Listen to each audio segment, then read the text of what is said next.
ಇನ್ನು ಬಿಜೆಪಿ ವಿರುದ್ಧ ಮತ್ತೊಂದು ಅಸ್ತ್ರ ಪ್ರಯೋಗಕ್ಕೆ ಸರ್ಕಾರ ಮುಂದಾಯ್ತಾ? ವೋಟ್ ಚೋರಿ ಹೋರಾಟ ಮತ್ತಷ್ಟು ತೀವ್ರಗೊಳಿಸೋದಕ್ಕೆ ನಿರ್ಧಾರವನ್ನ ಮಾಡಲಾಗಿದೆ.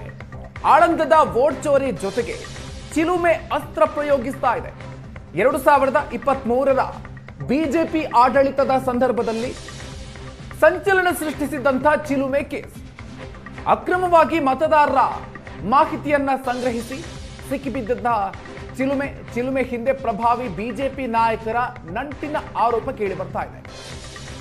ಈ 2023ರ ಚಿಲುಮೆ ಪ್ರಕರಣಕ್ಕೆ ಮರುಜೀವ ನೀಡೋದಕ್ಕೆ ಈಗ ಸರ್ಕಾರ ಮುಂದಾಗ್ತಾ ಇದೆ. ಹಣಕ್ಕಾಗಿ ಪಕ್ಷಕ್ಕೆ ಅಕ್ರಮವಾಗಿ ಮತದಾರರ ದತ್ತಾಂಶ ಮಾರಾಟ ಮಾಡಿರುವಂತಹ ಆರೋಪ ಇದು. 2023ರ ವಿಧಾನಸಭಾ ಚುನಾವಣೆಗೂ ಮುನ್ನ ಅಕ್ರಮವಾಗಿ ಮಾಹಿತಿ ಸಂಗ್ರಹಿಸಿರುವಂತಹ ಆರೋಪ. ಈ ಒಂದು ಪ್ರಕರಣವನ್ನ ಈಗ ಮತ್ತೆ ಮುನ್ನೆಲೆಗೆ ತರೋದಕ್ಕೆ ರಾಜ್ಯ ಸರ್ಕಾರ ಮುಂದಾಗಿದೆ. ಬಿಜೆಪಿಯ ವಿರುದ್ಧ ಮತ್ತೊಂದು ಅಸ್ತ್ರವನ್ನ ಪ್ರಯೋಗ ಮಾಡೋದಕ್ಕೆ ಸರ್ಕಾರ ಮುಂದಾಗಿರೋದು. 2023ರ ಬಿಜೆಪಿ ಆಡಳಿತದ ಸಂದರ್ಭದಲ್ಲಿ ಸಾಕಷ್ಟು ಸಂಚಲನಕ್ಕೆ ಕಾರಣ ಆಗಿದ್ದಂತಹ ಪ್ರಕರಣ ಇದು.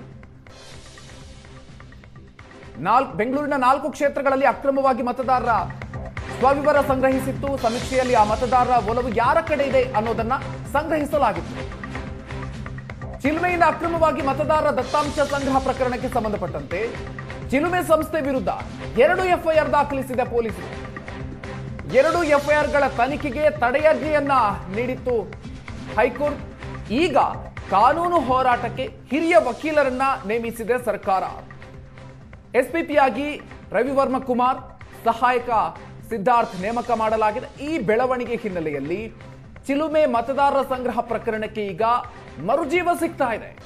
ಹೈಕೋರ್ಟ್ನಲ್ಲಿ ಚಿಲುಮೆ ವಿರುದ್ಧದ 2 ಎಫ್ಐಆರ್ ತಡೆಯಾಜ್ಞೆ ಇದೆ. ತೆರವುಗೊಂಡ್ರೆ ಚಿಲುಮೆ ಸಂಸ್ಥೆಯ ಪ್ರಕರಣ ಎಸ್ಐಟಿ ತನಿಖೆಗೆ ವರ್ಗಾವಣೆಗೆ ನಿರ್ಧಾರವನ್ನು ಮಾಡಲಾಗಿದೆ. ಮತಗಳವು ಸಂಬಂಧ ರಚಿಸಲಾದಂತಹ ಎಸ್ಐಟಿಗೆ ನೀಡೋದಕ್ಕೆ ತೀರ್ಮಾನವನ್ನು ಮಾಡಲಾಗಿದೆ. ಈ ಮೂಲಕ ಆಳಂದ ಮತಗಳವು ಜೊತೆಗೆ ಚಿಲುಮೆ ಅಕ್ರಮ ಕೂಡ ಸೇರ್ಪಡೆ ಆಗುತ್ತೆ. ಬಿಜೆಪಿ ವಿರುದ್ಧದ ಮತಗಳವು ಹೋರಾಟಕ್ಕೆ ಮತ್ತಷ್ಟು ಬಲ ನೀಡೋದಕ್ಕೆ ಈಗ ಈ ಮೂಲಕ ತೀರ್ಮಾನವನ್ನ ಮಾಡಲಾಗಿದೆ. ಚಿಲುಮೆ ಅಕ್ರಮದಲ್ಲಿ ಬಿಜೆಪಿ ನಾಯಕರನ್ನ ಕಟ್ಟಿ ಹಾಕೋದಿಕ್ಕೆ ಸರ್ಕಾರ ಈಗ ಪ್ಲಾನ್ ಮಾಡ್ಕೊಳ್ತಾ ಇದೆ.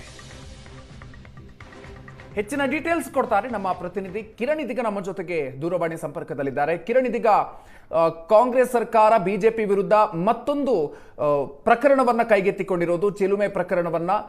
ಯಾವ ರೀತಿಯಾಗಿ ಈ ಒಂದು ಪ್ರಕರಣದ ಮೂಲಕ ಬಿಜೆಪಿಯನ್ನ ಸಂಕಷ್ಟಕ್ಕೆ ಸಿಲುಕಿಸೋದಕ್ಕೆ ಮುಂದಾಗಿದೆ? ಏನೆಲ್ಲ ತಯಾರಿಗಳು ಈ ವಿಚಾರಕ್ಕೆ ಸಂಬಂಧಪಟ್ಟಂತೆ ನಡೆಸಿದೆ ಕಾಂಗ್ರೆಸ್ ಪಕ್ಷ? ಮಧುಕರ್, ಕಾಂಗ್ರೆಸ್ನ ಹೈಕಮಾಂಡ್ ನಲ್ಲಿ ಗುರುತಿಸಿಕೊಂಡಿರ್ತಕ್ಕಂತ ರಾಹುಲ್ ಗಾಂಧಿ ಏನಿದ್ದಾರೆ, ವಿರೋಧ ಪಕ್ಷದ ನಾಯಕರು ಆಗಿರ್ತಕ್ಕಂಥದ್ದು, ಸಂಸದರಾಗಿರ್ತಕ್ಕಂಥ ರಾಹುಲ್ ಗಾಂಧಿ ಕಾಂಗ್ರೆಸ್ ಪಕ್ಷ ವೋಟ್ ಚೋರಿ ವಿರುದ್ಧ ಸಾಕಷ್ಟು ದೇಶಾದ್ಯಂತ ಹೋರಾಟ ನಡೆಸ್ತಾ ಇದೆ. 14ರಂದು ಸಹ ದೆಹಲಿಯಲ್ಲಿ ಒಂದು ಹೋರಾಟ ಹಮ್ಮಿಕೊಂಡಿದ್ರು. ಇದನ್ನ ವಿಸ್ತರಿಸೋದಕ್ಕೆ ಈಗ ಮುಂದಾಗಿರ್ತಕ್ಕಂಥದ್ದು. ಅದರಲ್ಲಿ ಮುಖ್ಯವಾಗಿ ಏನಂದ್ರೆ, ಕಲಬುರ್ಗಿ ಜಿಲ್ಲೆಯ ಆಳಂದ ವಿಧಾನಸಭಾ ಕ್ಷೇತ್ರದಲ್ಲಿ ವೋಟ್ ಚೋರಿ ನಡೆದಿತ್ತು. ಅದನ್ನ ಈಗಾಗಲೇ ಎಸ್ಐಟಿ ಮಾಡಿ ತನಿಖೆ ನಡೆಸ್ತಾ ಇದ್ದಾರೆ. ಈಗ ರಾಜ್ಯ ಸರ್ಕಾರ ಇದನ್ನೇ ಮುಂದಿಟ್ಟುಕೊಂಡು ಬಿಜೆಪಿ ಪಕ್ಷ ಮತ್ತೆ ಚಿಲುಮೆ ಅಸ್ತ್ರವನ್ನ ಬಳಸಿಕೊಂಡು ವೋಟ್ ಚೋರಿ ಬಗ್ಗೆ ಸಹ ಸಾಕಷ್ಟು ತನಿಖೆ ನಡೆಸೋದಕ್ಕೆ ಮುಂದಾಗಿದೆ. ಬೆಂಗಳೂರಿನ 4 ವಿಧಾನಸಭಾ ಕ್ಷೇತ್ರಗಳಲ್ಲಿ ಮತದಾರ ಮಾಹಿತಿಯನ್ನ ಅಕ್ರಮವಾಗಿ ಕಾನೂನು ಬಾಹಿರವಾಗಿ ಚಿಲುಮೆ ಸಂಸ್ಥೆ ಸಂಗ್ರಹಿಸಿತ್ತು. 2022ರಲ್ಲಿ ಚಿಲುಮೆ ಸಂಸ್ಥೆ ಬೆಂಗಳೂರಿನ ಪ್ರಭಾವಿ ಬಿಜೆಪಿ ನಾಯಕರ ಜೊತೆ ನಂಟಿತ್ತು ಅಂತ ಆರೋಪ ಕೇಳಿ ಬಂದಿತ್ತು. ಈ ಸಂಸ್ಥೆ ವಿರುದ್ಧ 2 ಎಫ್ಐಆರ್ಗಳು ದಾಖಲಾಗ್ತವೆ ಅಲ್ತೂರ್ಗೇಟು ಮತ್ತೆ ಕಾಡ್ಗೋಡಿಯಲ್ಲಿ. ಆ ಎಫ್ಐಆರ್ಗೆ ಈಗಾಗಲೇ ಹೈಕೋರ್ಟ್ ತಡೆಯಾಜ್ಞೆ ನೀಡಿರ್ತಕ್ಕಂಥದ್ದು. ಕಾನೂನು ಹೋರಾಟಕ್ಕೆ ಈಗ ಹಿರಿಯ ವಕೀಲರನ್ನ ನೇಮಕ ಮಾಡೋ ಮೂಲಕ ಬಿಜೆಪಿ ಮತ್ತೆ ಬಿಜೆಪಿ ನಾಯಕರ ಮೇಲೆ ಹೊಸ ಅಸ್ತ್ರವನ್ನ ಪ್ರಯೋಗ ಮಾಡೋದಕ್ಕೆ ಕಾಂಗ್ರೆಸ್ ಸರ್ಕಾರ ಮುಂದಾಗಿರ್ತಕ್ಕಂಥದ್ದು. ಹೀಗಾಗಿ ಹಿರಿಯ ವಕೀಲರಾಗಿರ್ತಕ್ಕಂಥ ಪ್ರೊಫೆಸರ್ ರವಿವರ್ಮ ಕುಮಾರ್ ಮತ್ತೆ ಅವರ ಅಸಿಸ್ಟೆಂಟ್ ಆಗಿ ವಕೀಲ ಸಿದ್ಧಾರ್ಥನ್ನ ರಾಜ್ಯ ಸರ್ಕಾರ ನೇಮಕ ಮಾಡಿದೆ. ಇಲ್ಲಿ ಹೈಕೋರ್ಟ್ ನಲ್ಲಿ ವಾದ ಮಂಡಿಸಿ ತಡೆಯಾಜ್ಞೆನ ತೆರವುಗೊಳಿಸೋದು ಒಂದು ಆದ್ರೆ, ಇನ್ನೊಂದ್ ಕಡೆ ಚಿಲುಮೆಗೆ ಸಂಬಂಧಿಸಿದಂತ ಇನ್ವೆಸ್ಟಿಗೇಷನ್ ನ ಪ್ರಾರಂಭ ಆಗ್ಬೇಕು. ಅದನ್ನ ಎಸ್ಐಟಿಗೆ ತೆಗೆದುಕೊಂಡು ಮತ್ತೆ ಅದಕ್ಕೆ ಜೀವ ಕೊಡ್ಬೇಕು ಅಂತ ಹೇಳಿ ತಯಾರಿ ನಡೆಸಿರ್ತಕ್ಕಂಥದ್ದು. ಇಲ್ಲಿ ರಾಜಕೀಯವಾಗಿ ಸಹ ಇದನ್ನ ಬಳಸ್ಕೊಳ್ಳೋದಕ್ಕೆ ಚಿಲುಮೆ ಪ್ರಕರಣವನ್ನ ಮುಂದಾಗಿರ್ತಕ್ಕಂಥದ್ದು ಕಾಂಗ್ರೆಸ್ ಸರ್ಕಾರ. 2023 ವಿಧಾನಸಭಾ ಚುನಾವಣೆಗೆ ಮೊದಲು ಈ ಏನಿದೆ ಈ ಚಿಲುಮೆ ಸಾಕಷ್ಟು ಮಾಹಿತಿಯನ್ನ ಕಲೆ ಹಾಕ್ತಾ ಇರುತ್ತೆ. ಅದರ ಮುಖ್ಯಸ್ಥ ಆಗಿರ್ತಕ್ಕಂಥ ರವಿಕುಮಾರ್ ಏನಿದ್ದಾರೆ ಎಲ್ಲ ಶಿವಾಜಿನಗರ, ಮಲ್ಲೇಶ್ವರಂ, ಮಹದೇವಪುರ ಸೇರಿದಂತೆ 4-5 ಕ್ಷೇತ್ರಗಳ ಮತದಾರರ ಮಾಹಿತಿಯನ್ನ ಖಾಸಗಿಯಾಗಿ ಸಂಗ್ರಹಿಸ್ತಾ ಇರ್ತಾರೆ. ಯಾವಾಗ ಡಿ ಕೆ ಶಿವಕುಮಾರ್ ಅವರು ಒಂದು DCM ಒಂದು ಪ್ರೆಸ್ ಮೀಟ್ ಮಾಡಿ ಆರೋಪ ಮಾಡ್ತಾರೆ, ಆ ಸಂದರ್ಭದಲ್ಲಿ ಅಲ್ಸೂರ್ಗೇಟ್ ಪೊಲೀಸ್ ಠಾಣೆಯಲ್ಲಿ ಪ್ರಕರಣ ದಾಖಲಾಗುತ್ತೆ, ತನಿಖೆಯನ್ನ ಕೈಗೊಳ್ತಾರೆ.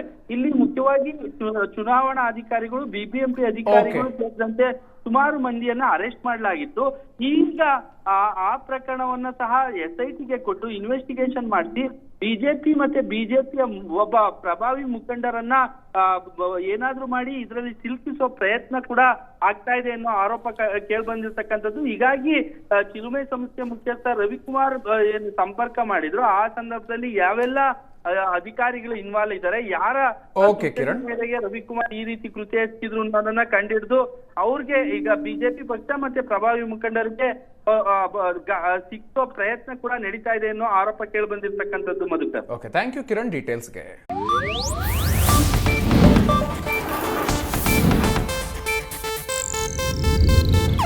ಇದು ಏಷ್ಯಾನೆಟ್ ನ್ಯೂಸ್ ನೆಟ್ವರ್ಕ್ ಪ್ರಸ್ತುತಿ.